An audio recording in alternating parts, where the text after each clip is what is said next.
ঢাকার উত্তরায় milestone school and কলেজে বিমান বাহিনীর যুদ্ধবিমান বিধ্বস্তের ঘটনায় নিহত স্কুলের অফিস সহকারী মাসুমা বেগমের পরিবারের পাশে এসে দাঁড়িয়েছে বিমান বাহিনী।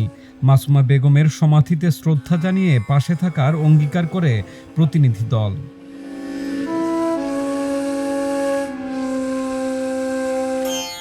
সোমবার বেলা ১২টার দিকে ভোলার বোরহানউদ্দিন উপজেলার বড় মানিকা ইউনিয়নের কোরালিয়া গ্রামে মাসুমার সমাধিতে পুষ্পস্তবক অর্পণ করে বাংলাদেশ বিমান বাহিনীর ৩০ সদস্যের প্রতিনিধি দল।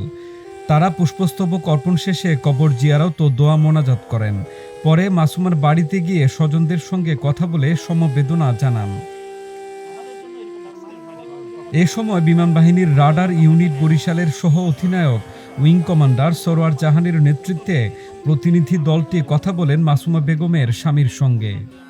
দূর থেকে আইসা আমাদের সান্ত্বনা শুভেচ্ছা জানাইছে, শ্রদ্ধা জানাইছে, আমার স্ত্রীর জন্য দোয়া জানাইছে, দোয়া হয়েছে।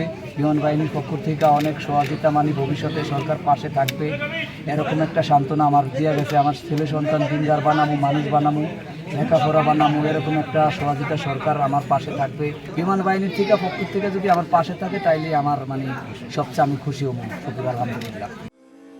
প্রসঙ্গত, রাজধানীর উত্তরায় মাইলস্টোন স্কুল অ্যান্ড কলেজে যুদ্ধবিমান বিধ্বস্ত হয়ে দগ্ধ হওয়া মাসুমা চিকিৎসাধীন থাকার পর শনিবার সকালে জাতীয় বার্ন ও প্লাস্টিক সার্জারি ইনস্টিটিউটে তার মৃত্যু হয়।